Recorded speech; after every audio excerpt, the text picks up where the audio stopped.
गुरु प्यारी साध संगत, बहुत सुंदर समय है। सत्संग का आयोजन है। संतों महापुरुषों की दया से जीवन का लक्ष्य क्या है, इस मनुष्य जीवन की पूर्णता कैसे हासिल होगी, इस विचारधारा से हम अपने जीवन में नाम, उस सच्चे नाम की कमाई के रास्ते पर लगकर जीवन उतार सकते हैं। अभी आपको बाबूजी ने बहुत सुंदर सुंदर बात बताई। मनुष्य जीवन की आवश्यकता, इसकी महत्ता, इसकी विशेषता हमारे जीवन में क्या है। हमें आपको ये लगता होगा कि हम मनुष्य जीवन में ऐसे ही आ गए हैं। मनुष्य जीवन का उपयोग सिर्फ दुनिया कमाना है।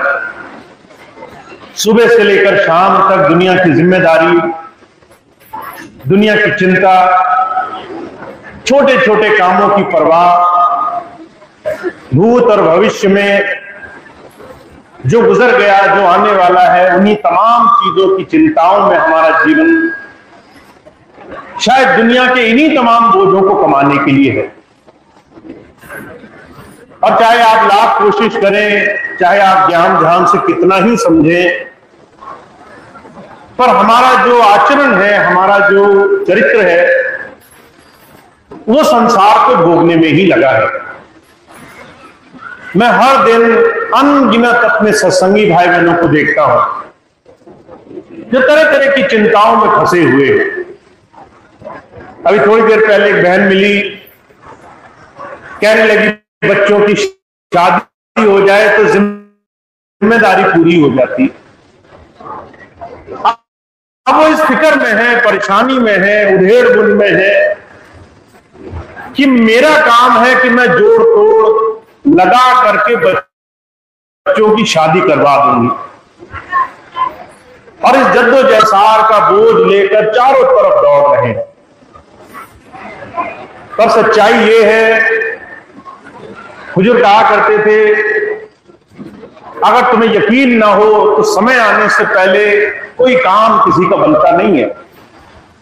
का राई बड़े न तिल घटे जो लिखिया करता।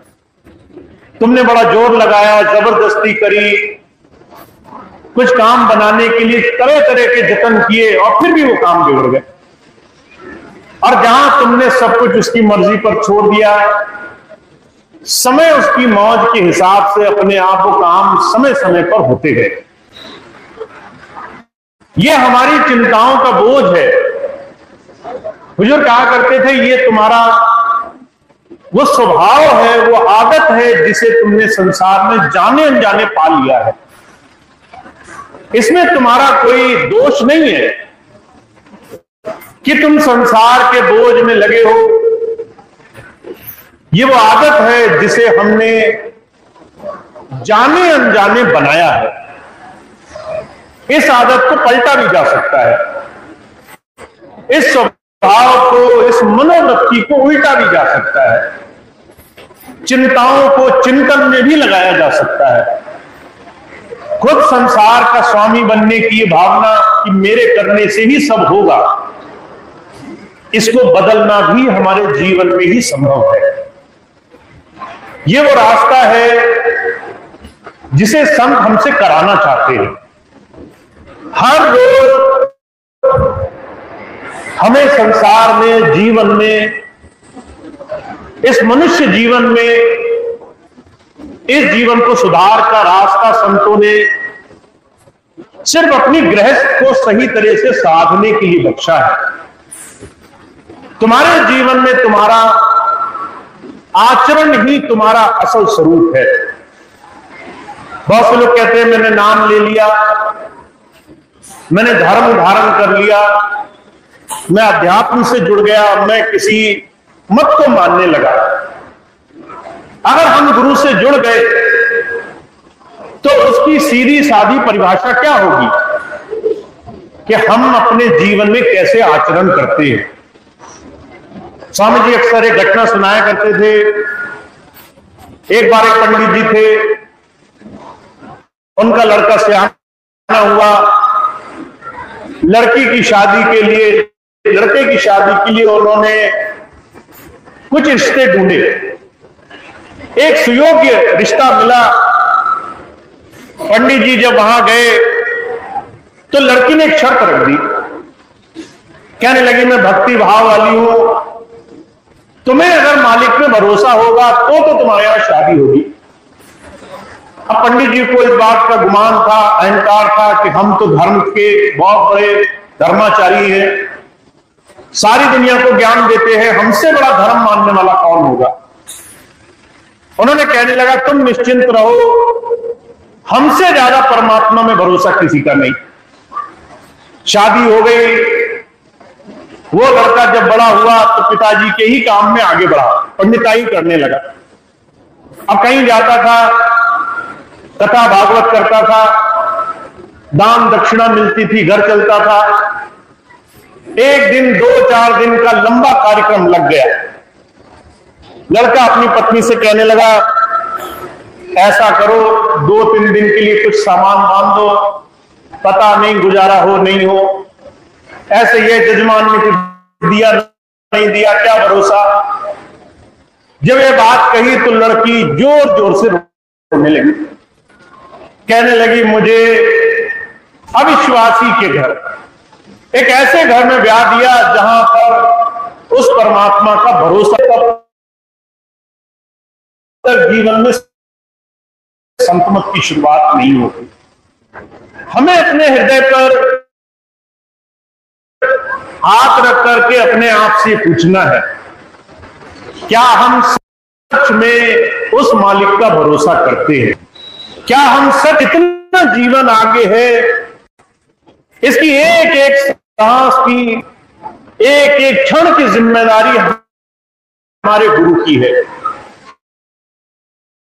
या फिर हम ये मानते हैं कि गुरु की जिम्मेदारी हो या ना हो, काम की चिंता, दुनिया की परेशानियां, दुनिया के लेन देन में हम ही को ही अपने ऊपर सारा भार रखना है। इस छोटी भावना से हमारे जीवन में हमें कुछ पाने की शुरुआत होगी। समर्पण के लिए संतों महापुरुषों ने सिर्फ इसी एक शब्द का इस्तेमाल किया है।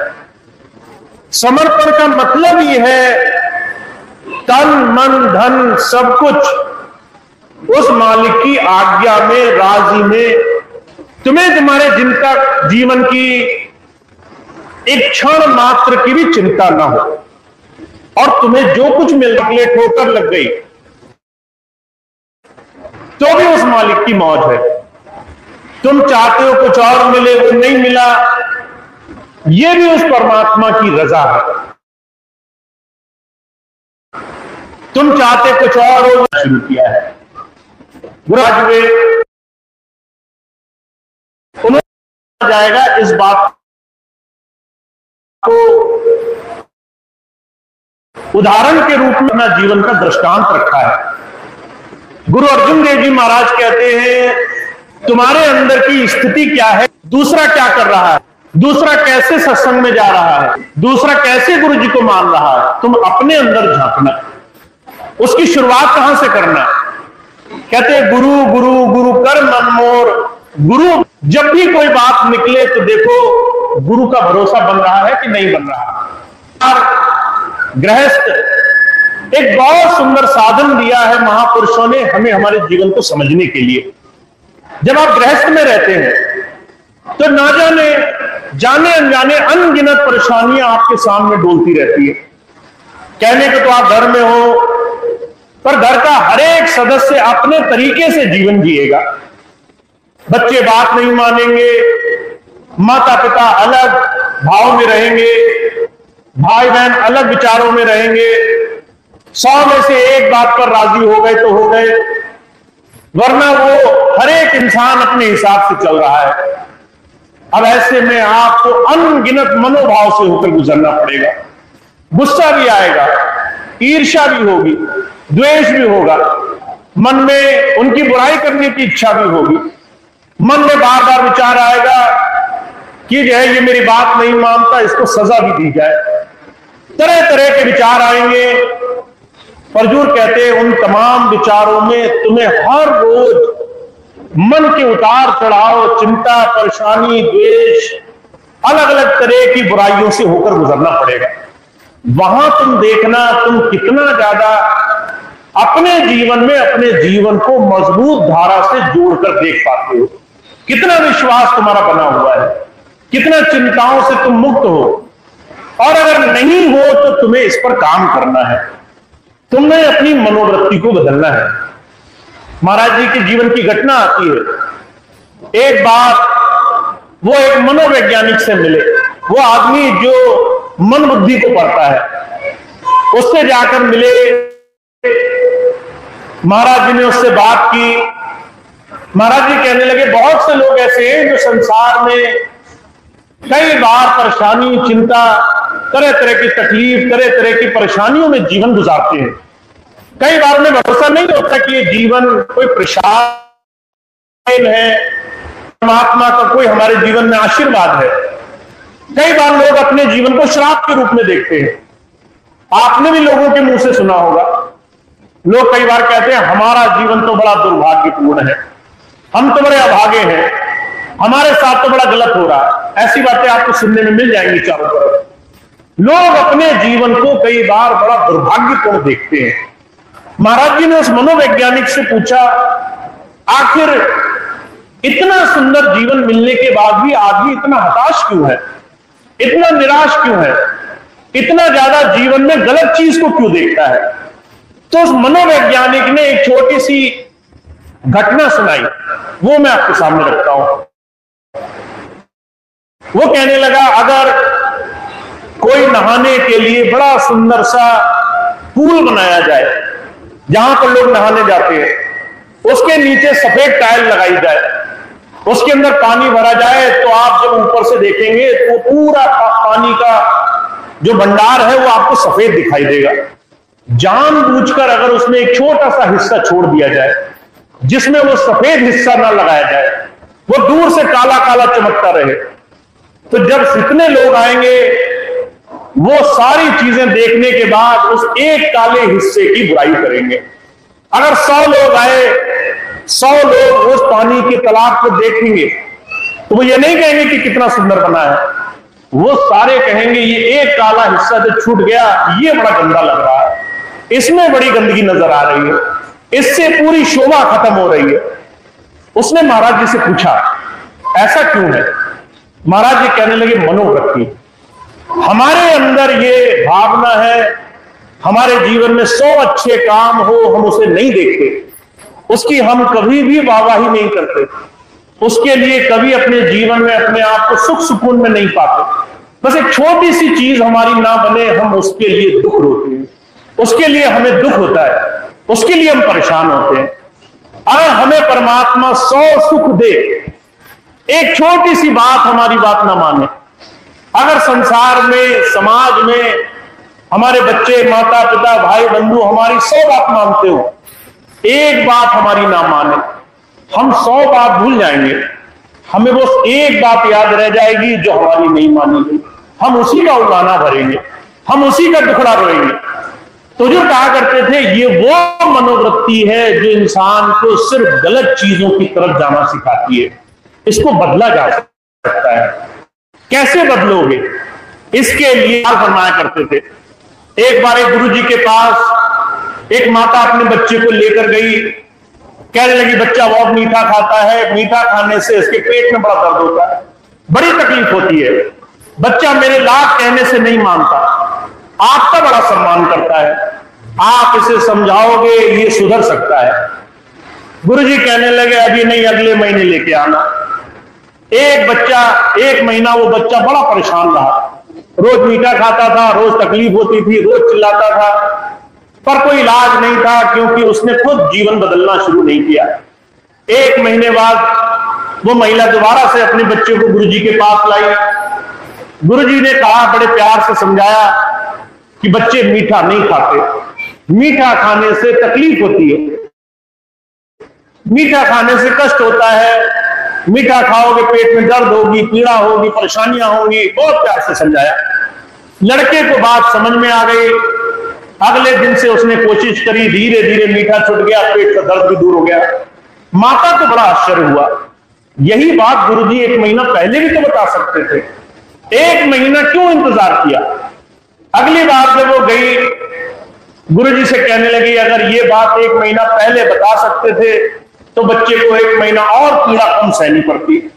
गुरुजी कहने लगे, जब मैं खुद ही मीठा खाता था, इसको बता के क्या फायदा होता?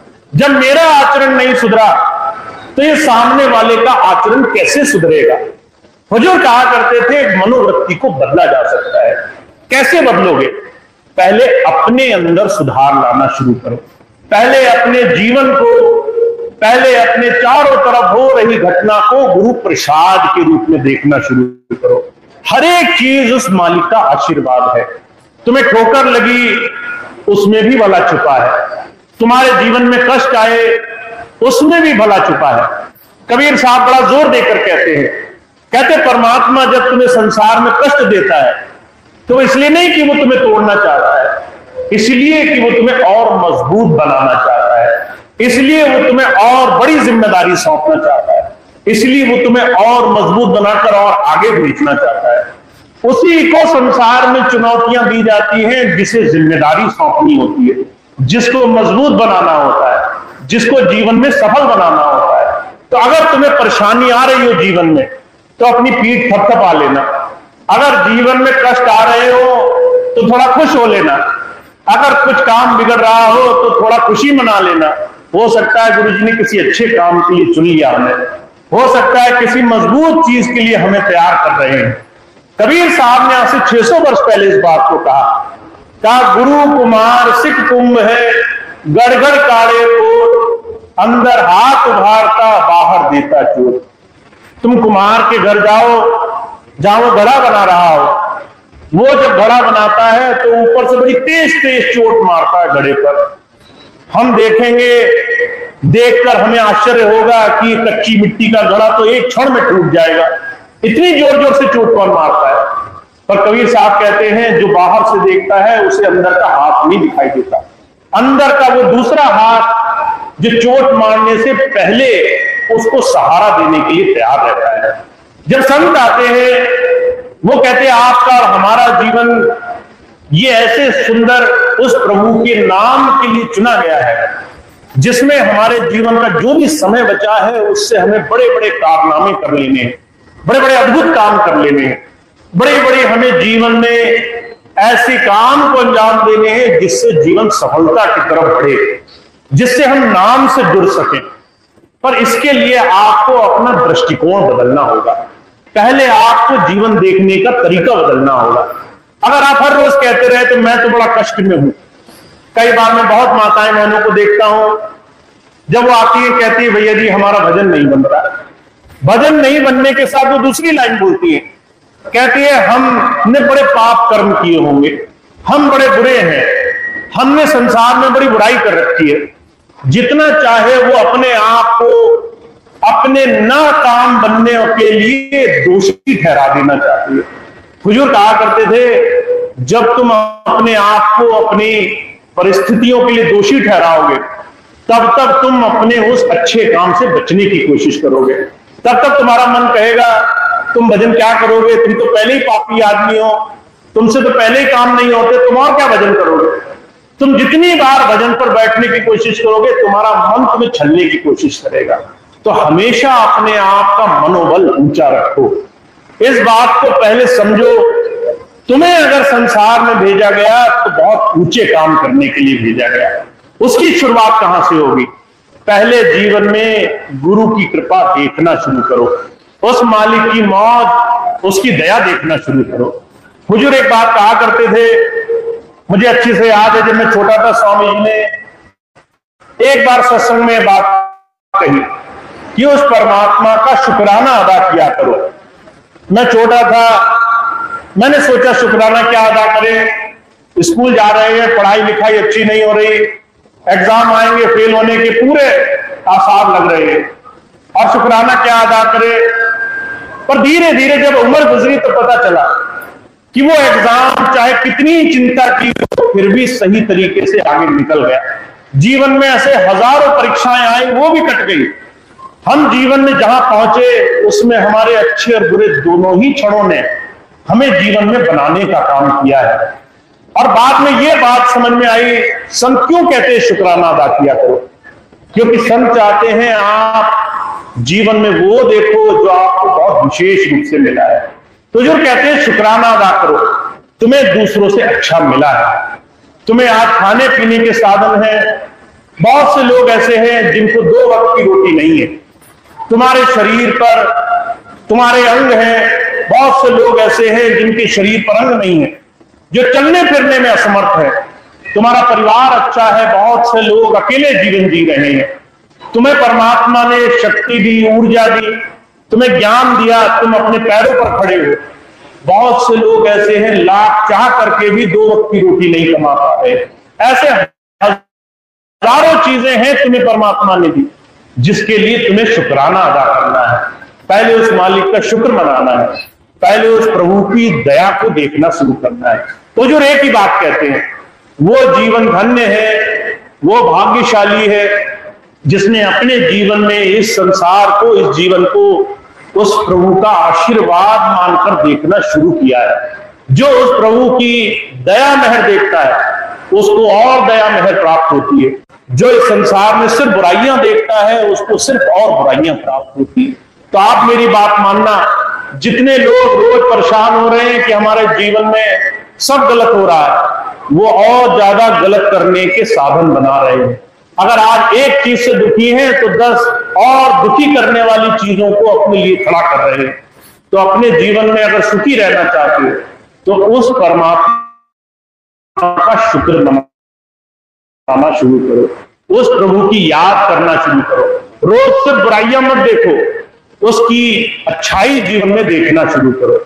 और जो कहते हैं आपने एक बार ये काम कर लिया, कबीर साहब कहते हैं सांस सांस से नाम ले, बिरथा सांस ना खोए, ना जाने इस सांस का आवन होना हो। अगर एक एक सांस तुमने ऐसी अच्छाई की तरफ जोड़ ली, उस प्रभु की तरफ जोड़ ली, अपने दिन को बर्बाद नहीं जाने दिया। चाहे चाहे तुम्हें लाख मौके मिले, तुमने अगर उसके नाम का सिमरन जोड़ने का साधन बना लिया तो तुम्हारी एक एक सांस तुम्हारे जीवन में चमत्कार कर देगी। और अगर तुमने ये सांस खाली छोड़ दी, निंदा चुगली बुराई दूसरों के सिर्फ गलत काम गिनते गिनते जीवन गुजार दिया, तो ये जीवन ऐसे ही हाथ से निकल जाएगा, जीवन का कुछ बनेगा नहीं। तो आप और हम बहुत भाग्यशाली हैं। मनुष्य जीवन, इसकी बड़ाई सिर्फ इस बात में है कि इसे सही तरीके से जीना शुरू करो, इसको उस प्रभु के आशीर्वाद के रूप में देखना शुरू करो। इसका एक एक दिन ऐसा गुजारो जिसमें तुम अपने जीवन का कुछ समय उस प्रभु की याद में गुजार सको, थोड़ा सा उसके लिए समय गुजार सको। महाराज जी एक छोटी सी बात कहा करते थे, अगर तुम किसी से प्रेम करते हो तो उसका सीधी सी निशानी क्या है, तुम उसके लिए थोड़ा समय निकालोगे। अगर आप कहते हो मेरे को अपने बच्चों से प्रेम है और आपको पूरे 24 घंटे में एक क्षण की फुर्सत नहीं उनके साथ गुजारने की, तो ये कैसा प्रेम है। अगर आप कहते हो मुझे मेरे माता पिता से प्रेम है और 2 मिनट का समय नहीं निकाल पाए पूरे दिन में, फिर ये कैसा प्रेम है। हुजूर कहा करते थे प्रेम की सीधी सी परिकाष्ठा है, जो जिससे प्रेम करता है उसी को समय देता है, उसी के लिए समय निकालता है। और अगर आप कहते हो मेरा प्रेम उस प्रभु में है, उस गुरु में है, तो उसका सीधा सा एक ही नियम है, 24 घंटे में समय निकाला करो। आपके 24 घंटे जो गुजर गए उसके नाम के बगैर वो दोबारा नहीं आएंगे। दुनिया की बहुत सी चीजें दोबारा लौट कर आएंगी, वो समय जो आपके हाथ से निकल गया वो दोबारा नहीं आएगा। तो हुजूर सिर्फ एक बात कहते हैं, हर रोज समय निकालना है। 24 घंटे में अपना सुबह अपना शाम का समय थोड़ा थोड़ा निकाल कर देना है। और जब आप अपना समय दो तो अपने आप को पूरी तरीके से उसकी दया मेहर पर छोड़ दो। उस वक्त ये मत सोचो कि मैं आज भजन पर बैठा, मेरा भजन बना कि नहीं बना। तुम्हारा काम सिर्फ इतना है कि मैंने अपना पूरे प्रेम भाव से समय दिया, बाकी मैंने सब उसकी मर्जी पर छोड़ लेगा। तो हमें सिर्फ एक काम करना है, हमें अपने गुरु को, अपने मालिक को याद रखना है, जीवन को उसका आशीर्वाद के रूप में देखना है। इस जीवन को हर रोज इस दृष्टि से गुजारना है कि ये हमें बड़े वरदान के रूप में मिला है। इस जीवन से हम क्या अच्छा कर सकते हैं। एक छोटा सा काम जो हम हर रोज उसकी तरफ बढ़ने के लिए कर सकते हैं, वो हमें करना है। तो वो बहुत भाग्यशाली होते हैं जो अपने जीवन में अभ्यास की तरफ जीवन जीना शुरू करते हैं, जिन्होंने अपने जीवन में उस प्रभु की याद बनानी शुरू करी है। इसलिए महाराज जी एक ही बात कहा करते थे, कहा कथनी मीठी खान सी करनी विष की लोए, कथनी स्यों करनी करे तो विष अमृत हो। हमारी जबान, हमारी बोली चाली बड़ी मीठी है, पर जब हम कुछ करने जाते हैं तो उस करने में अच्छाई बहुत कम मिलती है। अगर आपकी करनी में अच्छाई नहीं हुई, आपकी जबान तो मीठी रही पर आपने किया कुछ नहीं, तो आपके हाथ खाली रह जाएंगे। आपको सिर्फ कहने में नहीं बल्कि अभ्यास में भी भरोसा होना चाहिए। तो अगर आप सत्संग में आए, आपको कोई बात अच्छी लगी, आपने दो लोगों से बात कही सत्संग में ये करना चाहिए वो करना चाहिए, तो वो तभी फलीभूत होगा जब खुद भी करोगे, जब खुद भी उस चीज का पालन करोगे। मैं बहुत से भाई बहनों को देखता हूं, हमारे सत्संगी भाई बहन हैं, वो जाते हैं सत्संग में, जब सत्संग में जाते हैं तो बड़े प्रेम की बात करते हैं, कई बार बड़े ऊंचे ऊंचे मंडलों की बात करते हैं। और मैं धीरे से उनके कान में एक बात कहता हूं, मैं कहता हूं अगर किसी ने पूछ लिया कि हमें इसमें से क्या मिला, तो क्या जवाब दोगे? तब ये बता पाओगे कि हम वहां तक पहुंचे या नहीं पहुंचे।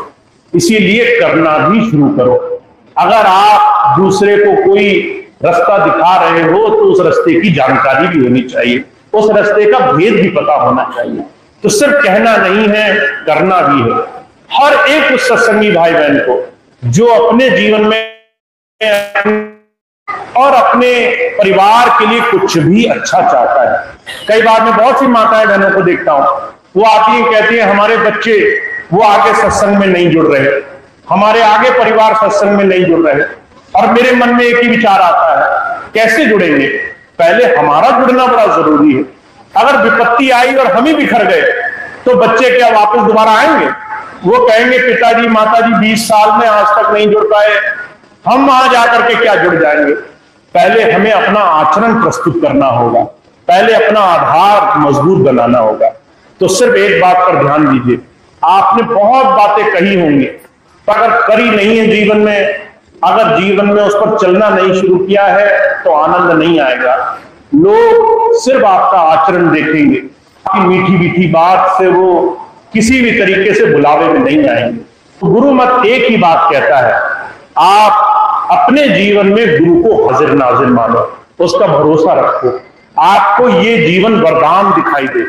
और फिर इस जीवन में हर रोज एक कदम ऐसा जरूर उठाओ जिससे गुरु हमारे जीवन में समाये, हमारे अंदर वो स्थान करे।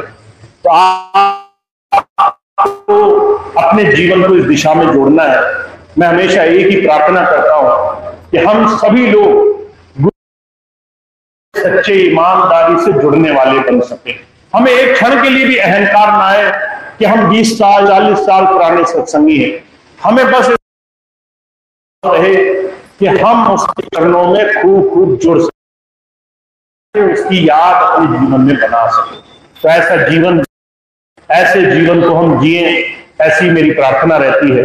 और आप सभी भाई बहन जिनको ये सुंदर अवसर मिला है, वो इस जीवन का लाभ उठाए, ज्यादा से ज्यादा उस मालिक की याद से, उसके भक्ति भाव से जुड़े, जीवन ऐसा बनाए जिससे सामने वाला देखे और देखकर कहे कि ये किसी पूर्ण गुरु का शिष्य है। बाबा सावन सिंह जी महाराज के जीवन में ये उदाहरण जीवंत था। अगर कोई सत्संगी शख्स से निकलता था, बाजार से निकलता था, तो लोग एक सत्संगी का आचरण देखकर कहते थे ये एक गुरु का, एक पूर्ण गुरु का शिष्य है, इसने किसी पूर्ण गुरु से नाम लिया है। तो लोग आपको देख करके आपके जीवन को पहचान जाए।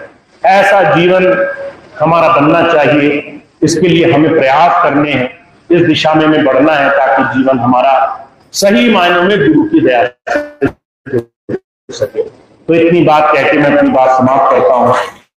आप सभी भाई बहनों का बहुत बहुत धन्यवाद है। मैं हमेशा एक ही बात कहता हूं, भीषण गर्मी में, इतने कठोर समय में, जहां लोग घर से निकलने को राजी नहीं है, वहां आप सत्संग के लिए अपना सर्वस्व पीछे छोड़कर आ जाते हैं। ये गुरु की बड़ी भारी प्रेरणा है। उनके वो प्रेम का बीज है जो आपके हृदय में बोया हुआ है। इसके अपने आप को धन्य भागी हुई, मन में गर्व कीजिए कि हमें गुरु ने ऐसा प्रेम बख्शा, ऐसी याद बख्शी कि हम उसके चरणों में जुड़े हुए हैं और इसी धारा से जुड़कर आगे भी चलना है कि जब उसने इतनी दया बख्शी तो वो हर जगह संभाल करेगा। कोई ऐसी जगह नहीं है जहां वो हमें छोड़ दे, जहां वो हमें अकेला किसी परेशानी में, किसी विपत्ति में छोड़ दे। हमारा ऐसा दृढ़ विश्वास उसके चरणों में होना चाहिए।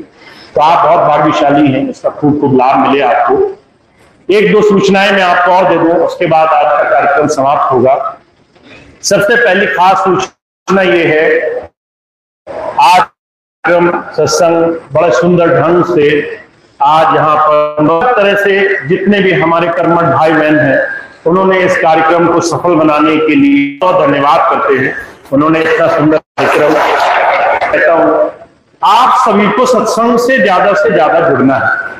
आप सभी का आज का सत्संग हुआ, अब आपको 15 दिन बाद सत्संग मिलेगा।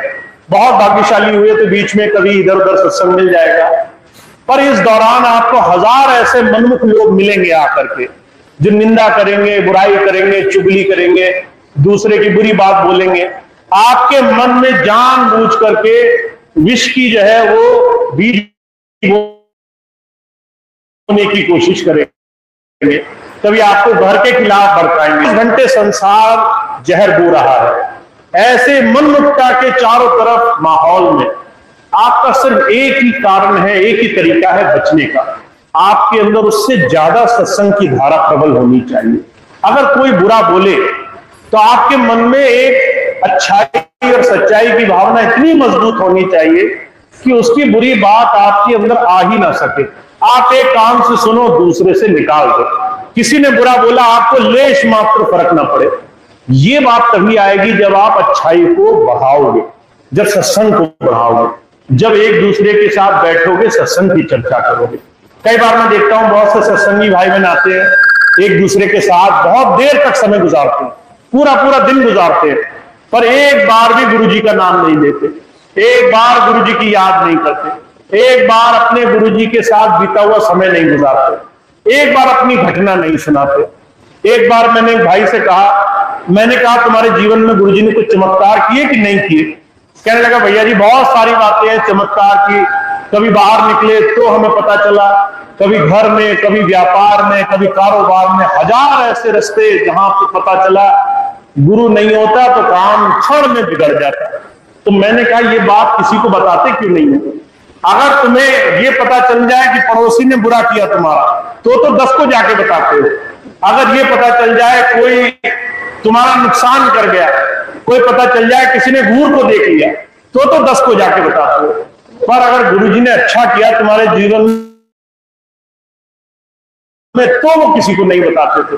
जब तुम अच्छाई बढ़ाओगे नहीं तो अच्छाई बढ़ेगी नहीं। अगर तुम सिर्फ बुराई को बढ़ाओगे तो बुराई बढ़ेगी। तो इसे सत्संगत कहते हैं। स्वामी जी महाराज ने कहा है, स्वामी शिवदयाल सिंह जी महाराज ने, करोरी कोई सत्संग आज बनाए। सत्संग बनाना पड़ेगा, अपने आप नहीं बनेगा, हमें सत्संग करना पड़ेगा। किसी सत्संगी के पास जाकर के कुछ गुरुजी की बात सुनानी पड़ेगी, कुछ गुरुजी का अपने जीवन में जो उन्होंने कृपा करी है वो उसको बतानी पड़ेगी, उसका मनोबल ऊंचा करना पड़ेगा। तो सत्संग किया करो, और सत्संग आप जहां जितना जैसे जिस तरीके से कर सकते हो करो। अगर घर में करा सकते हो वहां कराओ, मोहल्ले कस्बे में करा सकते हो वहां कराओ। कुछ नहीं हो तो एक दूसरे से ही सत्संग कर लिया करो, थोड़ा गुरुजी की बात कर लिया करो। उससे तुम्हारी हिम्मत मजबूत होगी, तुम्हारा मनोबल ऊंचा होगा, तुम्हारा बुराइयों से लड़ने का साधन बनेगा। तो इसके लिए आपको ज्यादा से ज्यादा प्रयास करना है। एक छोटी सी व्यवस्था उसके लिए रखी गई है। हर एक क्षेत्र में, हर एक गांव में, कस्बे में, हर एक शहर में बहुत सारे प्रेसिडेंट भाई हैं जो निःशुल्क बिना स्वार्थ के सेवाओं में अपना जीवन दे रहे हैं। 5 दिन, 10 दिन, महीने में वो जाते हैं, जगह जगह जाकर सत्संग करते हैं। वो आप बुलाएंगे तो आपके घर में पहुंचेंगे, सत्संग करेंगे। अभी थोड़ी देर पहले एक बहन मिली मुझे, बहुत वो करुणा भर के बहुत दुखी होकर कहने लगी, भैया जी मेरे पास पैसे नहीं थे, लंगर नहीं करा पाए, भोजन नहीं करा पाई, सत्संग में मुझे बड़ा दुख है। मैंने उसको जो बात कही वही मैं आपको कहता हूं, लंगर भोजन भोग बड़े बड़े प्रसाद कराने की जरूरत नहीं है। आप सत्संग करो, आप किसी को पानी पिला करके भी वापस भेज दोगे, वो भी सत्संग सफल होगा, वो भी सत्संग पूरा होगा।